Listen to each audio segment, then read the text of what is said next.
ವೀಕ್ಷಕರೇ, ನಟ ದರ್ಶನ್ ಬಗ್ಗೆ ಸಣ್ಣ ಸುದ್ದಿ ಸಿಕ್ಕಿದ್ರು ಅದನ್ನ ದೊಡ್ಡದು ಮಾಡುವ ನಮ್ಮ ಮಾಧ್ಯಮಗಳು ಈಗ ನಟ ದರ್ಶನ್ ಅವರು ಒಂದೊಳ್ಳೆ ಕೆಲಸವನ್ನ ಮಾಡಿದ್ರೆ ಯಾಕೆ ಇದರ ಬಗ್ಗೆ ಮಾಧ್ಯಮಗಳು ಮಾತಾಡ್ತಿಲ್ಲ ಅನ್ನೋದು ಡಿ ಬಾಸ್ ದರ್ಶನ್ ಅವರ ಫ್ಯಾನ್ಸ್ ಪ್ರಶ್ನೆಯಾಗಿದೆ. ಹೌದು ವೀಕ್ಷಕರೇ, ನಟ ದರ್ಶನ್ ಅವರು ಮೊನ್ನೆ ನಡೆದ ಬೆಂಗಳೂರಿನ RCB ಪರೇಡ್ ನಲ್ಲಿ ನಡೆದಂತಹ ಒಂದು ದುರಂತದಲ್ಲಿ ಮೃತಪಟ್ಟಿರುವ ಕುಟುಂಬಗಳಿಗೆ ಸಹಾಯವನ್ನ ಮಾಡಿದ್ದು, ಅಷ್ಟಕ್ಕೂ ನಟ ದರ್ಶನ್ ಯಾವ ರೀತಿ ಸಹಾಯವನ್ನ ಮಾಡಿದ್ದಾರೆ ಮತ್ತು ಇದಕ್ಕೆ ಪೂರಕವಾದ ಸಾಕ್ಷಿಯನ್ನ ಈ ಒಂದು ವಿಡಿಯೋದಲ್ಲಿ ನಾವು ನೋಡೋಣ. ಅದಕ್ಕಿಂತ ಮುಂಚೆ ಯಾರೆಲ್ಲ ಡಿ ಬಾಸ್ ದರ್ಶನ್ ಫ್ಯಾನ್ಸ್ ಈ ವಿಡಿಯೋವನ್ನ ನೋಡ್ತಿದ್ದೀರಾ, ದಯವಿಟ್ಟು ಈ ವಿಡಿಯೋಗೊಂದು ಲೈಕ್ ಕೊಡಿ ಮತ್ತು ಇದರ ಬಗ್ಗೆ ನಿಮ್ಮ ಅನಿಸಿಕೆಯನ್ನ ಕಮೆಂಟ್ ಮೂಲಕ ತಿಳಿಸಿ. ವೀಕ್ಷಕರೇ, ಮೊನ್ನೆ ನಡೆದ ಬೆಂಗಳೂರಿನ RCB ಪರೇಡ್ ನಲ್ಲಿ 11 ಮಂದಿ ಸಾವನ್ನಪ್ಪಿದ್ದು 80ಕ್ಕಿಂತಲೂ ಹೆಚ್ಚು ಜನ ಗಾಯಗೊಂಡಿದ್ದರು.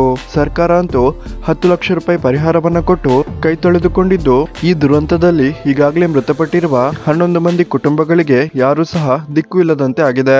ಈಗ ನಟ ಡಿ ಬಾಸ್ ದರ್ಶನ್ ಅವರು ಈ ಒಂದು ಕುಟುಂಬಗಳಿಗೆ ನೆರವಾಗಿದ್ದು, ಮೃತಪಟ್ಟಿರುವ RCB ಫ್ಯಾನ್ಸ್ ಗಳ ಕುಟುಂಬಗಳಿಗೆ ತಲಾ 5 ಲಕ್ಷ ರೂಪಾಯಿ ಪರಿಹಾರವನ್ನ ನಟ ದರ್ಶನ್ ಒಬ್ಬರೇ ಕೊಟ್ಟಿದ್ದು, ಈ ಒಂದು ಹಣವನ್ನ ಡೈರೆಕ್ಟ್ ಆಗಿ ನಟ ದರ್ಶನ್ RCB ಮ್ಯಾನೇಜ್ಮೆಂಟ್ ಗೆ ಕೊಟ್ಟಿದ್ದು, ಇದರ ಒಂದು ಡಾಕ್ಯುಮೆಂಟ್ಸ್ ಉತ್ತರ ಕರ್ನಾಟಕ ಟೈಮ್ಸ್ ಅನ್ನುವ ಮಾಧ್ಯಮ ಶೇರ್ ಮಾಡ್ಕೊಂಡಿದೆ. ವೀಕ್ಷಕರೇ, ನಿಮ್ಗೆ ಇದರ ಬಗ್ಗೆ ಏನ್ ಅನಿಸುತ್ತೆ ಅನ್ನೋದನ್ನ ದಯವಿಟ್ಟು ಕಮೆಂಟ್ ಮೂಲಕ ತಿಳಿಸಿ.